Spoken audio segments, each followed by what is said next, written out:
Just thank you guys for coming out today, the eve before we get rolling with the 21 fall camp, and really excited to get started. I know the team is.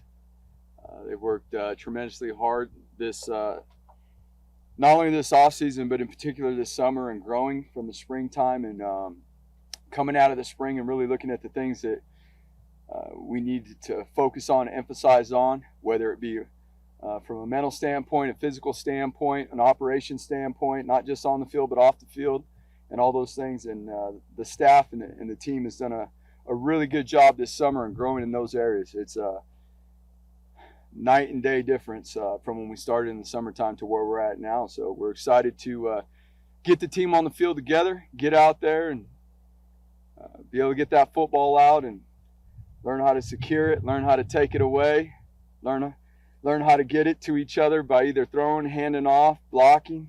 Good old American football. So I know you guys got a lot of questions, so let's get it rolling.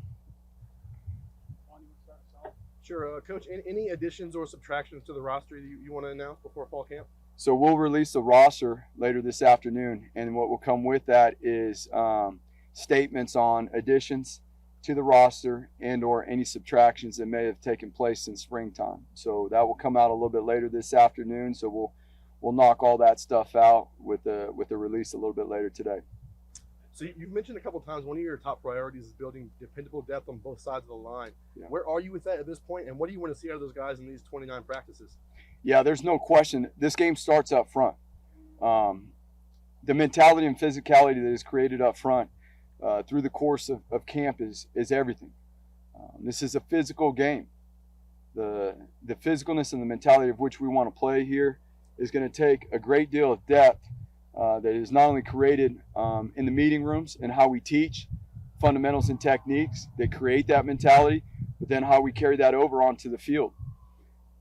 The utmost confidence that players can execute the fundamentals up front and the techniques with proper pad level, hand leverage, body placement, making sure their eyes are to the right spot. How consistently we can do that creates confidence. That confidence creates mentality. If we can do that consistently through the course of camp, we'll be able to create that dependable depth up front. Anybody going to be out or limited to start fall camp? No, we won't. So on that note too, okay, on an everyday basis, we are not going to speak about personnel. We will not answer personnel availability when it comes to injuries, nor COVID protocol. We will release anybody who may be unavailable for a game 45 minutes beforehand. I know people have to answer questions, and the simple statement back will be our standard is we'll release that information 45 minutes before a game. I guess in general, health-wise, how do you feel going in? Awesome. We feel really good health-wise. The strength and conditioning staff and our training staff has done an unbelievable job preparing the roster for fall camp and to get guys, especially coming out of last year where we were, getting guys ready to play some football tomorrow. How does this day before fall camp begins compare for you being head coach rather than assistant coach, a player? How's the field different? You know what? Through everything, it's not a whole lot different. It's the night before Christmas. It's the afternoon before Christmas right now, where we actually get to put some helmets on tomorrow and get a football out. You know, we haven't been able to do those things since the springtime. There are last few minutes of organization going on, but the staff has done an unbelievable job organizing this months ago. In the upcoming weeks, adjusting the things that we've needed to adjust. Logistically, there's always moving parts that as a head coach we got to adapt to. We got to collaborate with the people that are involved in running the program and make sure that we are continuing to adapt and adjust so that we can overcome and achieve. And so there is a little bit more of that as a head coach now. It's not just about day one emphasis and install on the defensive side of the ball. It's a collaboration now of bringing both sides of the ball together, and ultimately what we look like initially is going to show on special teams, because it's a collaboration of the whole team. Where we're starting out with that mentality, that's what I want to see tomorrow. What does our special teams look like? Because that's a collaboration of the whole team and where we're at mentality-wise, and how we grow that on both sides of the ball, it'll always be shown on special teams. Last year George Lonnie was out basically after the first game of the season. What are you hoping, expecting for him this year as he comes back to be able to play? Oh, he looks awesome. He's explosive now. The way he's moving around in our conditioning sessions and stuff like that, he is very explosive. So we're excited about his opportunity this year and the things that he will continue to build on, being that he was out last year, and him preparing himself, as well as the rest of that running back core, and coming together as a room. And, you know, Coach Venable will define the standards of that room and do a great job developing that whole unit. Where do you see him maybe excelling or being different with what you guys are doing for the offense, maybe than what we've seen from him? You know what? George has the ability to do it all. From the backfield, and really from the backfield in terms of it doesn't matter the scheme. He's got great vision, whether it's inside zones, outside zones, gap schemes, being able to let those plays develop and be able to see the vision and work off and get behind and run behind his pads. He's able to work out of the backfield and do some things, split out at the wide receiver position. He's able to handle the offense in terms of the pre-snap movements, and it doesn't slow him down. He plays extremely fast. So we're really excited for his versatility and what that brings to the offense. We were talking with Shaq at Mountain West Media Days, and he was talking about the complexities of the new offense. How do you feel going into fall camp? Yeah, there's no question. We've asked the players that same question because ultimately it's them out there. And having the time over the course of the summer to continue to rehearse, you know, those complexities and rehearse the installs and turn things. They're a lot simpler now the second time through. Here we go in the third time through in fall camp. One being spring, the second being the summer, the third being fall camp. It's time to polish and master these things now. And just like we were talking about with building the dependable depth up front, that always starts with building a mentality through confidence. And the guys are gaining that.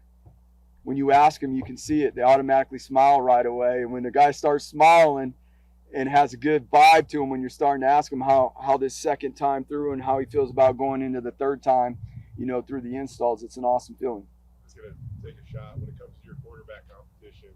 How do you split it up initially, and then when do you hope one starts to separate? Yeah, the answer is the same as it was 2 weeks ago at Media Days. But they'll rotate each day. Who goes with the ones, who goes with the twos. But we're really excited, boy, both those guys, and they've done an unbelievable job really getting themselves comfortable with the operation of the offense, not only so that they can lead themselves, but so that they can lead the men around them, so that they can become coaches on the field themselves. And so we're excited to see that competition as everybody else is. They're both fine young men.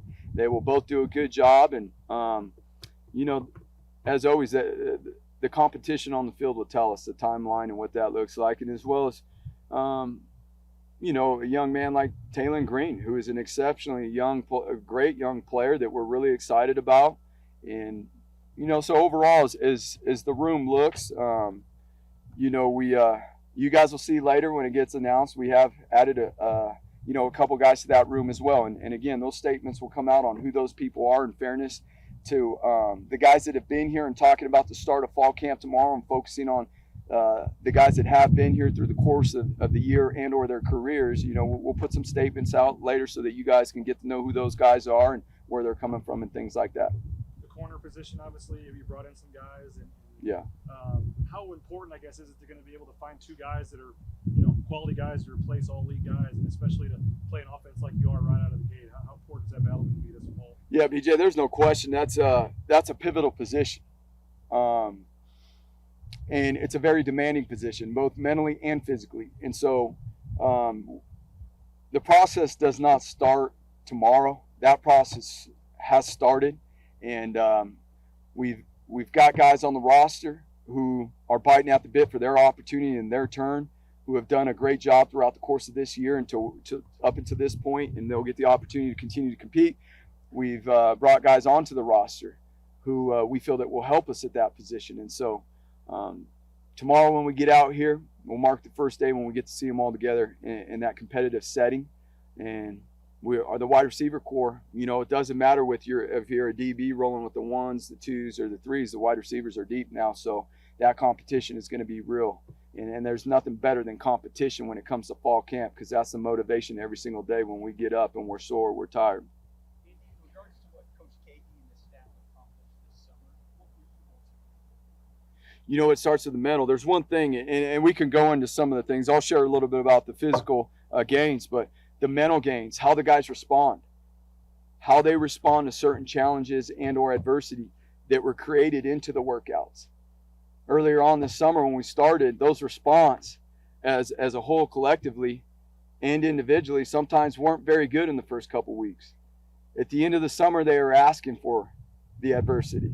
Throughout the workout, they were chanting for it. They wanted it. They're learning to take on and embrace those challenges, and that was exciting to see. You know, we got guys that were running 19, 20 miles an hour in the wintertime, in the spring on their GPS units, okay, that are now running 22 miles an hour.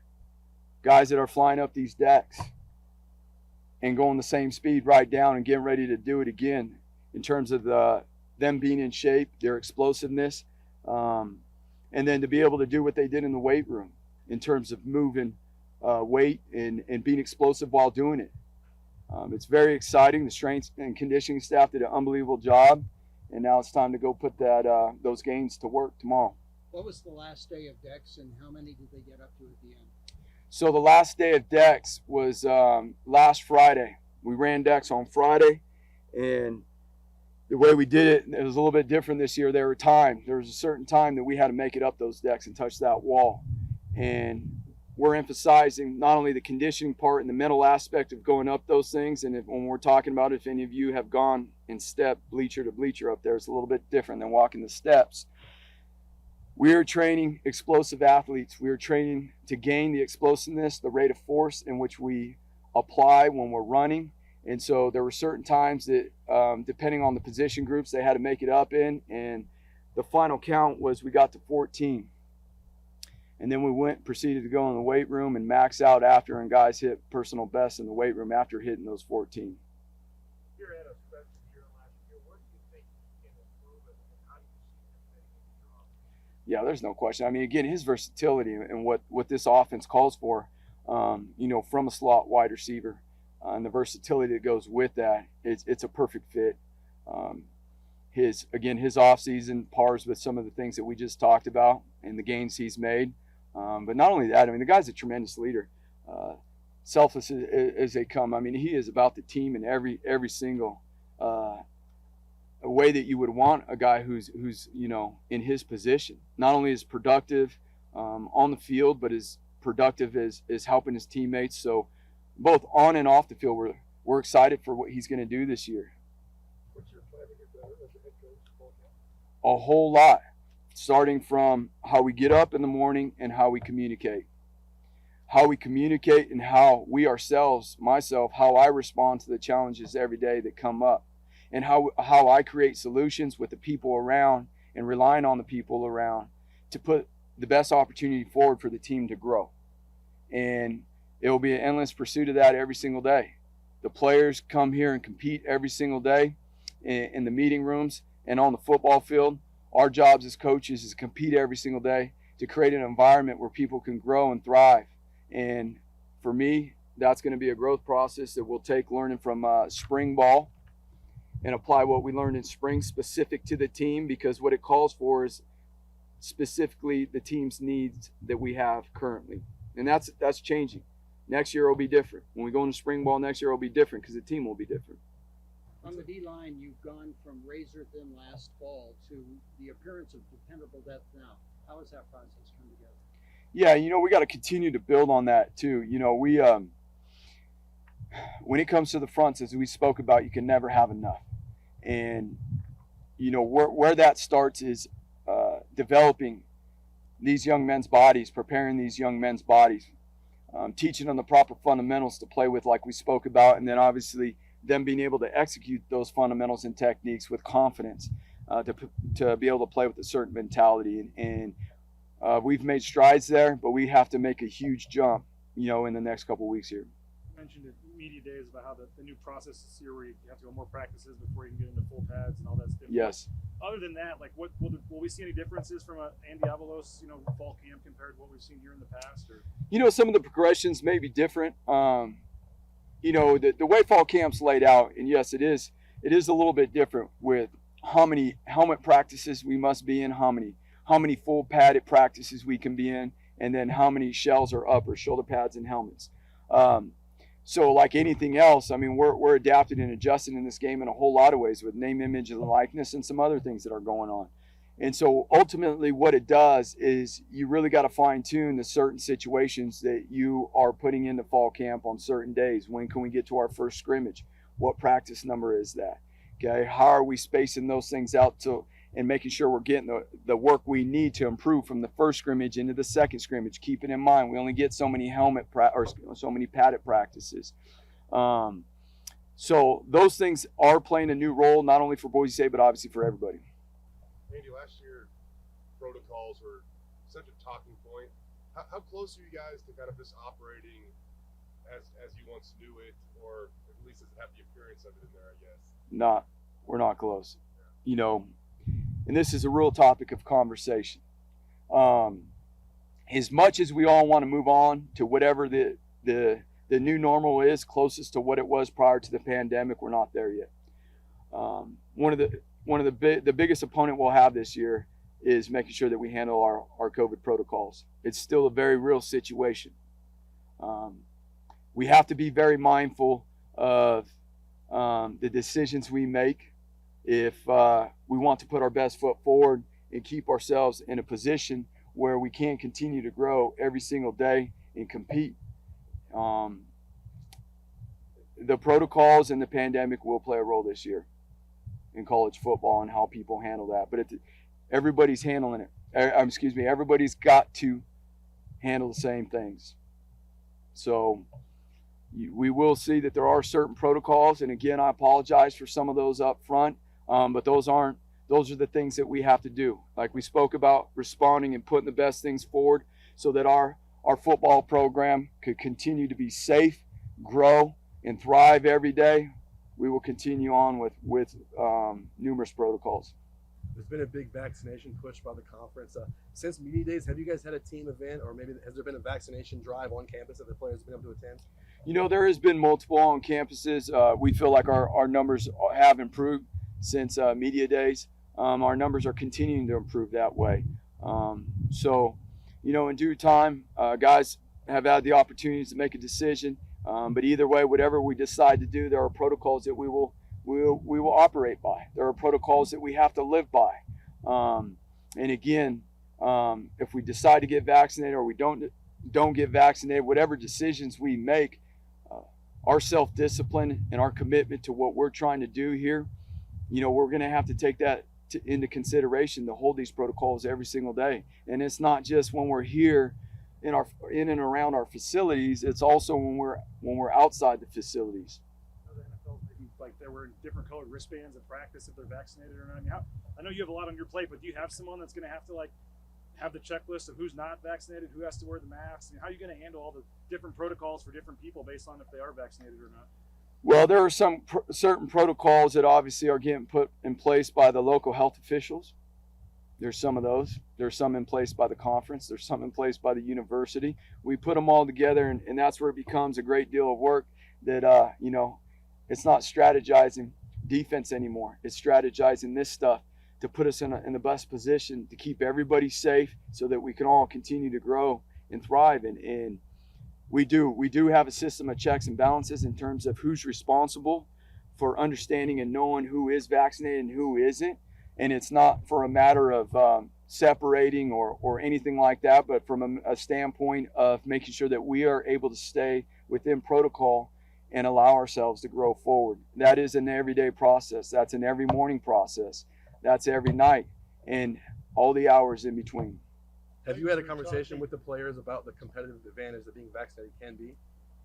On both sides, we've allowed people to come in and speak to the team. We've allowed experts, infectious disease, couple different people on request of the players of just getting more information. So we're very thankful that gentlemen have taken their time to come speak to the team. We've laid out the parameters of it, what it looks like when you're vaccinated and when you're not vaccinated, and to be honest with you too, how some of that stuff may change by the time we play our first game. The one thing that we do know that we control is the settings we're putting ourselves in, who we're putting ourselves around, and how we handle those settings in terms of wearing a mask. How do you feel about the possibility of forfeiting games if you can't field the team? You know what? That's a huge concern because we control that. And we focus on the things we can control. There's a lot of things we can't control. And that's where we've got to commit ourselves to aligning with the greater good. And some of those things, you know, if it's wearing a mask, it may not be enjoyable, but there's bigger things that we're going to have to overcome than those things. So there are going to be things put in place to help make sure that we're not in that situation. But that is a real situation. That is a real situation that is not going to be gone from last year. We are not out of this pandemic in terms of how it relates to college football.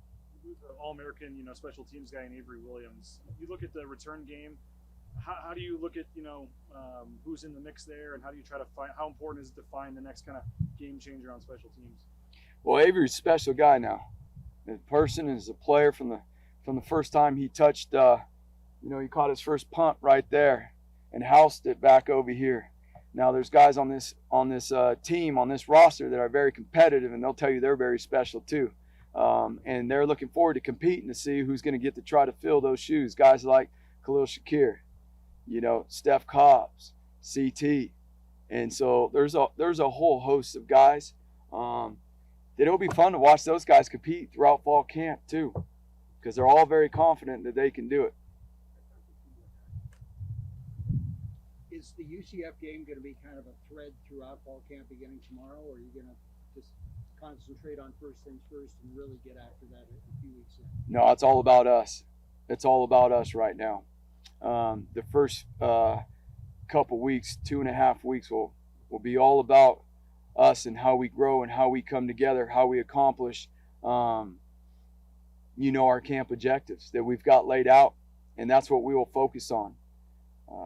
As we have in the past, we will take a couple practices and really take a couple sessions, a couple team periods within a practice, and some of the meeting time that goes along with that practice to focus on particular opponents that have a little bit different scheme. But aside from that, it is all Boise State. How many hours are you and your coaching staff going to spend over, you know, the next few weeks in here? How do you push balance and all that stuff, you know? Yeah, that's a scary question when you start counting it up, you know, and all that stuff. But the reality is we get an unbelievable opportunity to have an impact on people's lives, because it's going to be a lot of time, but we will be efficient. That is one of our main goals as a staff, you know, and as a leadership group, is not only to be efficient with our time so that we can have balance within our lives, because that's everything, but also so that we can be efficient with our players. We want our players to see and understand that even things that are very demanding, you know, if you plan your work and you work your plan and you can be very efficient with what you're doing and you can commit yourself to what you're talking about and what you've agreed upon, then you can do very difficult things and still have balance. We're very excited to get this camp started. The coaching staff is eager to get on the field tomorrow morning. And the good part about it for us is, you know, we're lucky to be doing it right here in this city, in this community, and to be able to do it with this team that has been assembled. And so that being said, we got a ton of hard work ahead of us, but we're looking forward to doing it.